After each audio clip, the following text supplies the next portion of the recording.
बात आज की चैनल के कार्यक्रम आर पार में मैं सुरेंद्र चतुर्वेदी आपका स्वागत करता हूं। आज एक खुलासा करने जा रहा हूं। नगर निगम अजमेर और अजमेर विकास प्राधिकरण का विवादास्पद हलफनामा। आना सागर के सभी अतिक्रमण हटाने को तैयार, सरकारी अतिक्रमण बख्शने की प्रार्थना। फट के हाथ में आना राजस्थान में एक प्रचलित कहावत है जिसका अर्थ होता है जान सांसत में आना, न उगलते बनना न निगलते बनना। अजमेर नगर निगम और अजमेर विकास प्राधिकरण के अधिकारियों की इन्हीं अर्थों में फट के हाथ में आ गई है। अदालत में दोनों ही संस्थान के अधिकारियों ने लिखित में हलफनामा देकर साफ कर दिया है कि जागरूक नागरिक रवि नरचल के मामले में लाल निशान लगाई गई संपत्तियों को वे नस्ते नाबूद करने को तैयार हैं, लेकिन अदालत उनकी आना सागर के पाथवे और 7 वंडर को न तोड़ने की कृपा कर दे। अजमेर प्रशासन ने राजस्थान सरकार की ओर से सुप्रीम कोर्ट में एक महत्वपूर्ण हलफनामा दाखिल किया है। इस हलफनामे में प्रशासन ने आना सागर झील के पुनरुद्धार और सौंदर्यीकरण के लिए बड़े कदम उठाने का वादा किया है। प्रशासन का कहना है कि वे झील के आसपास हाल ही में सीज किए वाणिज्यिक प्रतिष्ठानों को ध्वस्त करेंगे और झील के चारों ओर एक सुंदर आर्द्रभूमि वेटलैंड का निर्माण करेंगे। प्रशासन ने यह भी स्पष्ट किया है कि वे राजस्थान उच्च न्यायालय के रवि नरचल निर्णय को लागू करने के लिए पूरी तरह तैयार हैं। इसके तहत झील के चारों ओर रेड क्रॉस मार्किंग के जरिए चिन्हित की गई अवैध इमारतों और घरों को भी ध्वस्त किया जाएगा। प्रशासन का कहना है कि झील के चारों ओर के सभी अवैध अतिक्रमणों को हटाया जाएगा ताकि झील के पारिस्थितिकी तंत्र को बहाल किया जा सके। हालांकि इस हलफनामे का एक चौंकाने वाला पहलू यह भी सामने आया है। यह पहलू ही फट के हाथ में आने की कहावत से जुड़ा हुआ है।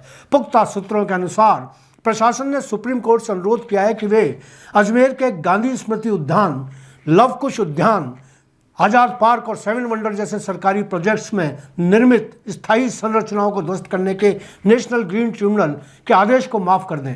प्रशासन का तर्क है कि इन सरकारी परियोजनाओं का उद्देश्य पर्यटन और शहर के विकास को बढ़ावा देना है और इनका संरक्षण आवश्यक है।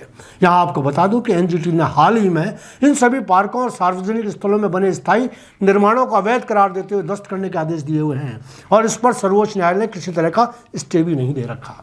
फटी हुई हाथ मारने के कारण अब प्रशासन ने सुप्रीम कोर्ट में इन सरकारी परियोजनाओं को बख्शने की गुहार लगाई है। हलफनामे की एक और विवादास्पद बात यह है कि प्रशासन ने झील के आसपास मौजूद आम जनता के घरों और अतिक्रमण को तोड़ने की प्रतिबद्धता जताई है। प्रशासन के इस कदम को लेकर स्थानीय निवासियों के बीच आक्रोश फैल सकता है। ब्लॉग के माध्यम से पहली बार यह बताया जा रहा है कि प्रशासन सरकारी परियोजनाओं को बचाने के लिए अदालत से माफी मांग रहा है, जबकि आम जनता की संपत्तियों पर बुलडोजर चलाने की तैयारी कर रहा है। जब मैंने स्थानीय सामाजिक कार्यकर्ताओं और पर्यावरणविदों से इस बारे में जानकारी दी तो उनका कहना रहा कि प्रशासन का यह रवैया दोहरे मापदंड को दर्शाता है। सरकार जहां एक और आम नागरिकों के घरों और दुकानों को गिराने का दबाव बना रही है, वहीं सरकारी परियोजनाओं को बचाने के लिए अदालत से रियायत मांग रही है। इस पूरी घटना से जुड़ी एक और जानकारी मुझे गुप्त रूप से प्राप्त हुई है।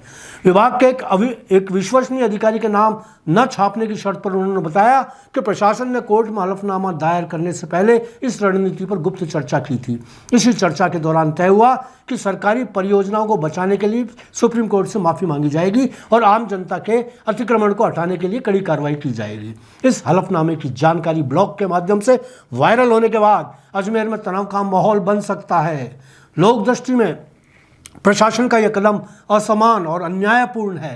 प्रशासन को सभी के लिए समान नियम लागू करने चाहिए और सरकारी परियोजनाओं के साथ साथ निजी अतिक्रमणों को भी हटाया जाना चाहिए। अभी यह देखना बाकी है सुप्रीम कोर्ट प्रशासन के इस अनुरोध पर क्या फैसला सुनाता है। क्या सरकारी परियोजनाओं को राहत दी जाएगी या एनजीटी के आदेश का पालन करते हुए सभी अवैध निर्माणों को ध्वस्त किया जाएगा। इस मामले पर सभी की निगाहें टिकी हुई हैं। धन्यवाद। आज इतना ही।